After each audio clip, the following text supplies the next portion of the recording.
Donatismo. Isso aí é muito interessante, essa parte do donatismo. As mudanças que ocorreram na igreja do quarto século produziram diversas reações. Uma delas, nós acabamos de ver, o surgimento do monasticismo. E os donatistas, em particular, eles simplesmente se separaram da igreja. Então começa a haver as divisões. Na verdade já tinha havido, né? O Marcion criou a igreja dele, separada, não é da igreja católica. O Montano também tinha as suas igrejas, que também não fazem parte da igreja católica. Então divisões sempre existiram. Tá? Essa história, nunca compre esse papinho de que o catolicismo romano não é como o protestantismo, que é cheio de divisões. O catolicismo romano sempre teve divisões e continua tendo. Ele é dividido internamente, completamente. Então nunca comprem esse papinho aí, que não dá para acreditar. Tá? O donatismo, então, foi esse movimento de separação. E nós vamos ver por que eles se separaram. Todas as controvérsias desse tipo em que há separação costumam girar em torno da seguinte pergunta: o que é realmente a igreja? O que é realmente a igreja? É isso que esses caras se perguntavam. E aí, dependendo da tua resposta, você fica com os outros ou não. Isso continua assim, não é diferente hoje. E tudo começa, gente, com o problema dos pecados depois do batismo. Por isso que eu digo, uma coisa está sempre ligada à outra. Nós já falamos sobre isso, né? O batismo tinha que, lembram? O batismo tinha que ser deixado para bem tarde. E assim se cria por causa do perigo do pecado que você comete depois. O Pastor de Hermas, que era um dos livros que perigou de entrar, lembram? Perigou de entrar no cânon. Esse livro, Pastor de Hermas, ele dizia que só um pecado grave pode ser perdoado depois do batismo. Só um. O que é um pecado grave, né? Aí começou, né? Aí o Orígenes disse que idolatria, adultério e fornicação não poderiam ser perdoados. O Tertuliano começou um pouquinho mais brando, mas mais tarde ele já radicalizou. Adúlteros e fornicadores não tinham perdão. Interessante que hoje nós vivemos dias em que é comum, a gente sempre comenta aí, de ter retiros nas igrejas evangélicas em que o namorado e a namorada dormem juntos. Seria bom eles conhecerem um pouquinho de história da igreja e ver que não se pensou sempre assim, que você pode brincar com esse tipo de coisa, né? Na verdade, se na opinião desses pais da igreja, que eram líderes das suas igrejas nas suas cidades, você comete um pecado desse tipo, desculpe, mas você está perdido para sempre. Não há mais perdão para você. Claro que isso aí levava a uma seriedade um pouquinho maior.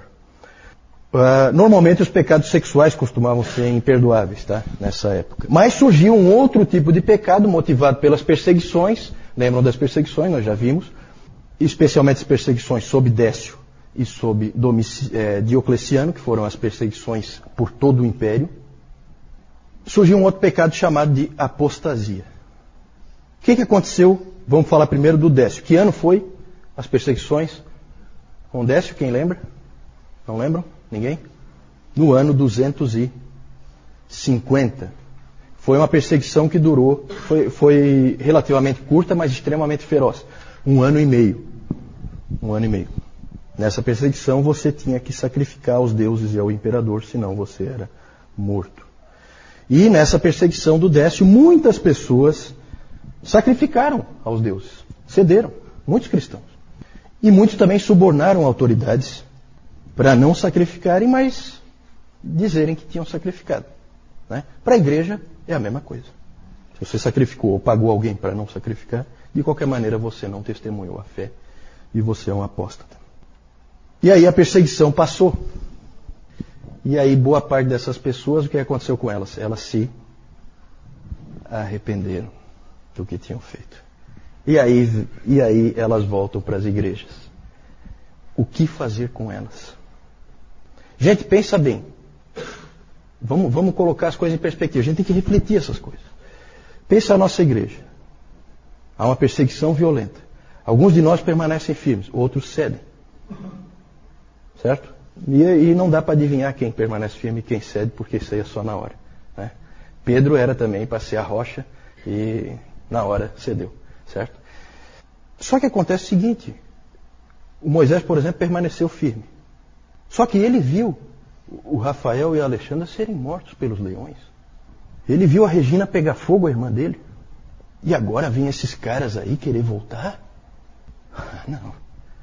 Não. Sabe, é um perdão difícil. Dá para perceber? Dá para entender? É um perdão difícil. Né?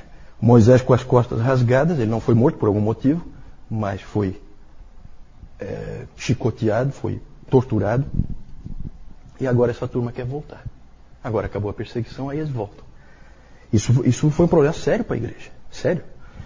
Como tratar isso aí? Surgiu então umas coisas estranhas. Surgiu então a figura dos confessores. Vou usar a ilustração que eu usei há pouco aqui, que eu acho que é interessante. O que é um confessor? Confessor é um indivíduo que permaneceu firme, mas por alguma razão não foi morto. Na minha ilustração seria o Moisés. Os outros foram mortos, ele não. Mas ele ficou firme. É que a autoridade lá na hora resolveu não matá-lo, não sei, por algum motivo. E ele então passa a ser um confessor. E aí começou a circular no meio das pessoas, na cabeça das pessoas, que quem poderia perdoar o pecado de apostasia eram os confessores. Então começou a se procurar esses indivíduos. Então Moisés seria procurado pelos apóstolos para que eles conversassem com ele e ele perdoasse.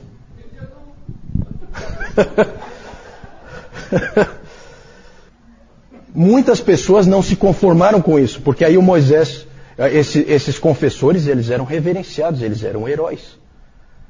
A igreja via eles como heróis. Né? Claro que os que morreram também, mas aquele era um herói vivo. Né? Então, isso aí levou a um problema na igreja e levou a vários tipos de posição. Muitas pessoas, porque aí o Moisés, ele ouvia a pessoa e ele passava lá um sermão nela, não sei como é que ele fazia, e a pessoa então estava perdoada, podia voltar. Só que muita gente disse, não, isso aí é perdão barato. Não aceito. E batiam o pé. E aí surgiu um indivíduo, um bispo rival em Roma, chamado Novaciano, isso lá no século III, porque é na perseguição de Décio.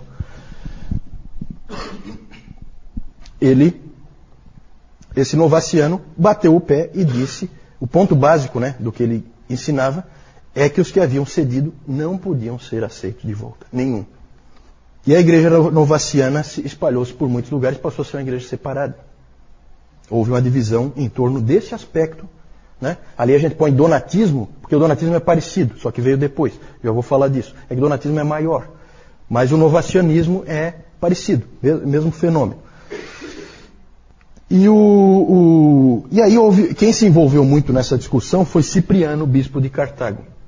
O Cipriano, ele escreveu muito e ele disse o seguinte, não, as pessoas devem ser disciplinadas e aceitas de volta se estiverem realmente arrependidas, mediante disciplina. Normalmente essa disciplina é a excomunhão, o indivíduo fica fora da ceia. Lembram da ceia? A ceia é separada. Então você deixa de ser dos fiéis, você não entra mais lá. Mas você volta a ser aceito como cristão, você agora vai ser, por um bom tempo, você vai ser reanalisado, vai alguém encostar em você, vai te orientar e tal, vai fortalecer a tua fé. Esse era o pensamento que o Cipriano tinha. Só que ao mesmo tempo o Cipriano dizia, isso vale para os cristãos comuns, não vale para os bispos e presbíteros. Bispo e presbítero tem que ser um homem espiritual. Se não é espiritual, se foi lá e sacrificou para deuses, um abraço, até logo. Nisso o Cipriano conseguiu desagradar os dois lados, porque daí ele não ia nem para um lado nem para o outro. Né? Mas foi importante o que ele escreveu, né? Foi conduzindo a discussão. Ele dizia que deveria... Bom, já falei isso. Em 303 começa a perseguição sob Diocleciano. Essa dura 10 anos. E essa era uma perseguição diferente. Em vez de você sacrificar para os ídolos, o que você tinha que fazer era trazer as escrituras que você tivesse em casa, para serem queimadas em praça pública. Você trazia, entregava, e aí isso era queimado. Né? E você não era morto. Porque eles entendiam que se você entregou, você não é um cristão realmente. E muitas pessoas cederam. Essas pessoas foram chamadas de traditors. Os traditors. Que vem de tradere, que era trazer, entregar. Pessoas que entregavam. Daí vem o nosso termo traidor. Traidor. Traidor vem dessa palavra. Traidor vem desse evento histórico. Certo? É o indivíduo que vem e entrega aquilo que não era para ele ter entregado. Né? Os traditors. E aí o problema se repete. O que fazer com os traditores? Porque agora é em outra época, tá? Nós falamos de 250, perseguição sob Décio, agora é outra época. Mais de 50 anos depois. Perseguição sob Diocleciano. Só depois de 10 anos parou a perseguição. O que fazer com os traditores? O líder dos linha dura dessa vez chamava-se Donato. Era um bispo rival em Cartago, não em Roma, como Novaciano. E ele dizia, não tem como voltar, não aceito nenhum. E aí se criou então, ele se separou e se formou a igreja donatista, que era separada. E é interessante que é a igreja separada mesmo, tá? Em Hipona é a cidade do Agostinho. Agostinho foi bispo de Hipona. Na mesma rua de Hipona ficava a igreja do Agostinho e um pouquinho adiante a igreja donatista. Eram igrejas separadas. Certo? E essa igreja ela se espalhou principalmente no norte da África. E é interessante porque isso aí acabou havendo uma situação tão... acabou misturando elementos políticos, tá? E aí se surgiu, inclusive, uma guerra. Essas guerras religiosas, nunca acreditem que ela é puramente religiosa, tá? Quando você vê lá os irlandeses lá, os protestantes e os católicos e tal, nunca creia que aquilo ali é realmente uma guerra religiosa, tá? Sempre tem um elemento político por trás daquilo, tá? E ali também havia elementos políticos. E o interessante é que começaram a surgir donatistas radicais, conhecidos como circunceliões. Os circunceliões, alguém já ouviu esse nome, circunceliões? Os circunceliões, eles eram uns tipos esquisitos, eles viviam em tendas e eles consideravam o martírio a principal virtude cristã. E eles atacavam ferozmente os católicos. Católicos não entenda como católico romano, tá? Os católicos são a igreja única. Eles atacavam ferozmente os católicos, destruíam as igrejas dos católicos, matavam os católicos, eles eram violentos. Só que muito fiéis ao Senhor, né? Porque é interessante que eles achavam que o Senhor tinha proibido de usar a espada. Eles achavam que na palavra proibia, por causa daquela coisa de embainhar a espada, que não era para eles usarem espada, né? Então eles não usavam espada, mas usavam porrete, cacetete, tá? Coisas que o Senhor Jesus não tinha dito absolutamente nada a respeito, certo? Então vocês imaginam como que era a situação ali. O Agostinho participou ativamente de... Pode passar isso, eu acho que... Isso, aí mesmo, os traidores. Perseguição sobre... Aí está errado, né? Não é Domiciano, é Diocleciano. Tá? Tem um erro aí. Isso. Pode voltar? O Agostinho, ele trabalhou ativamente contra o donatismo. Ele insistia que a igreja no mundo é uma igreja peregrina e que ela é como a Arca de Noé. Dentro dela há animais puros e animais impuros. A pureza da igreja vem de Cristo e não dos membros dela. Isso Agostinho bateu muito nessa tecla e ele sonhava muito em ver a igreja de novo sendo uma só, porque a igreja dividida gerava todo tipo de problema, inclusive depois problemas em questão de batismo. Se você era batizado na igreja donatista, valia para a igreja, né? Um se convertia para um lado, daí para o outro, e isso aí gerava todo tipo de problema. E o que aconteceu, para resumir a história, é que o donatismo acabou condenado em 411, num concílio que foi feito, um concílio menor, que foi feito ali localmente, que foi convocado pelo imperador Honório, na época, para resolver o problema. E aí ele foi condenado, o donatismo, e aí aconteceu uma coisa, pela primeira vez na história, que ia se repetir várias vezes. O donatismo foi condenado, e aí o imperador, pela força, obrigou todas as pessoas que estavam na igreja donatista a se converterem à igreja católica, certo? Então começa esse fenômeno da conversão pela força, que ia aparecer dali para frente. Acho que é a primeira vez que isso aparece, tá? E depois isso vai aparecer um monte de vezes, inclusive aqui na colonização da América, né?